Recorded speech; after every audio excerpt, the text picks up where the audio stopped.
फक्त 1 वाटी दही टाका आणि इतकी छान अशी चिकन करी जशी हॉटेलमध्ये बनते ना तशी घरच्या घरी बनवा। कशी बनवायची आहे व्हिडिओ तुम्ही नक्की पूर्ण बघा, तुम्हाला नक्की कळेल की चिकन करी कशी बनवायची आहे। आपले सर्वांचं मन होतं की केव्हा ना केव्हा चिकन करी आपल्याला हॉटेलसारखी चमचमीत खावीशी, पण ती आपण घरी बनवू शकत नाही। तर तुम्ही ह्या पद्धतीने नक्की बनवा, तुम्हाला नक्की कळेल की चिकन करी आपण साध्या सोप्या भाषेमध्ये घरीसुद्धा बनवू शकतो। तर मित्रांनो, तुमचं स्वागत आहे माझ्या इंडियन किचन चेस्का कुकिंग चॅनलमध्ये। तर मी चिकन इथे बॉईल करून ठेवलेलं होतं। आता यामध्ये 1 वाटी दही घालायचं। दही एकदम आपल्याला कमी आंबट आणि फ्रेशवालं घ्यायचं। तर आता यामध्ये टाकून घेऊया धने पावडर 1 चम्मच टाकायचा, अर्धा चम्मच जिरे घालायचं, तुम्ही जिरेपूड पण घालू शकता। सोबतच इथे हळद घालायची, हळद थोडी कमी घालायची कारण बॉईल करताना आपण हळद घातलेली होती। सोबतच इथे काळा मसाला घालायचा जो मटन मसाला असतो तो, आणि अर्धा चम्मच इथे फक्त लाल मिर्च पावडर वापरायचं आहे। आता याला छान असं मिक्स करून घ्यायचं। आपलं मन नेहमी होतं की आपली भाजी हॉटेलसारखी का बरं नाही होत, हॉटेलमध्ये कोणते मसाले वापरतात। तर आज इथे आपल्याला नक्की साध्या सोप्या भाषेमध्ये समजणार आहे की कशी चिकन करी हॉटेलसारखी आपल्याला बनवायची आहे।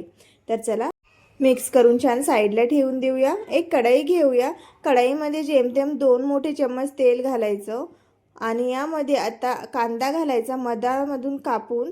तर इथे मी 2 कांदे वापरलेले आहे। तुम्हाला ग्रेव्ही जर आणखी घट्ट लागत असेल तर तुम्ही जास्तसुद्धा घेऊ शकता।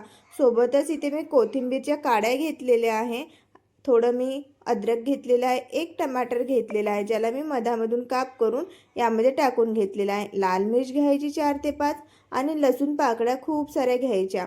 आता याला 5 मिनिट असे झाकून ठेवायचं, फिरवायचं नाही आहे, फक्त झाकून ठेवायचं, मंद आचेवर ठेवायचं। 5 मिनिटानंतर बघू शकता तुम्ही याला आतमधून एका साईडला ना छान असं भाजून गेलेलं आहे।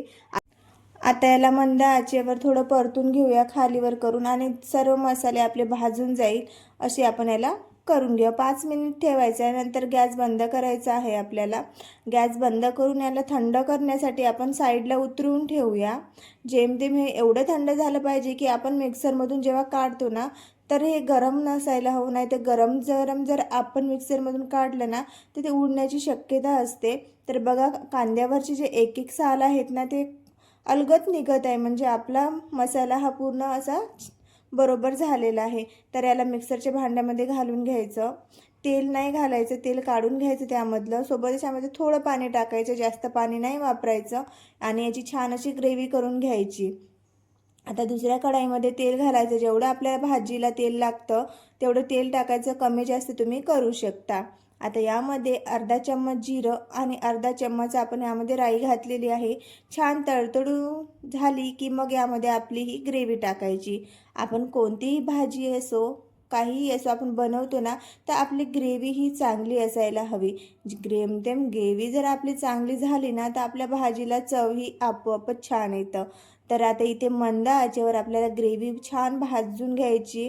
तर आपली ग्रेव्ही छान भाजून झाल्यानंतर यामध्ये आपण बाकीचे बेसिक मसाले टाकूया। तर इथे मी धने पावडर टाकलं अर्धा चम्मच आणि अर्धा चम्मच काळा मसाला घातलेला आहे, जो आपण चिकनमध्ये घातला होता तोच घालायचा आहे। आणि इथे आपल्याला थोडंसं लाल मिर्च टाकलेलं आहे कारण की आपण लाल मिरची ऑलरेडी यामध्ये घेतलेली आहे, तर आपल्याला लाल तिखट हे थोडं कमीच टाकायचं आहे। आता आपलं हे चिकन यामध्ये टाकून द्यायचं, सोबतच जो दहीचा मसाला होता तो पण टाकून द्यायचा, जो भांड्याला चिकटलेला असतो तो, आणि याला परतून परतून घ्यायचं। तुम्ही असंच छान सर्व करू शकता, अथवा जर तुम्हाला रस्सेवाली भाजी पाहिजे असेल ना तर तुम्ही यामध्ये थोडं पाणी घाला।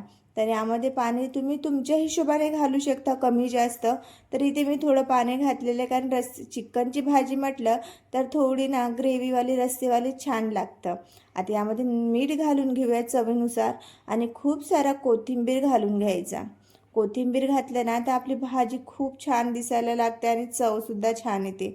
तर बघा आपली भाजी इथे खूप छान अशी झालेली आहे।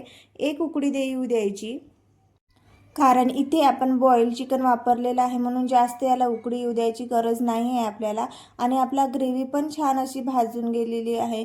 तर आपली भाजी चमचमीत हॉटेलसारखी बिलकुल रेडी आहे। तुम्ही बघू शकता, बघता क्षणीच तोंडात पाणी येईल अशी आपली भाजी झालेली आहे. तुम्ही भातासोबत, भाकरीसोबत, चपातीसोबत कशासोबतही सर्व केलं ना तर खूप छान अशी लागणारी आपली ही भाजी आहे. बघू शकता, बघता क्षणी तोंडात पाणी येतं बघा. तुम्ही या पद्धतीने नक्की ट्राय करा आणि ट्राय कराल ना मित्रांनो तर मला फीडबॅक नक्की द्या. तर व्हिडिओला लाईक, शेअर आणि सबस्क्राईब नक्की करा. बाय.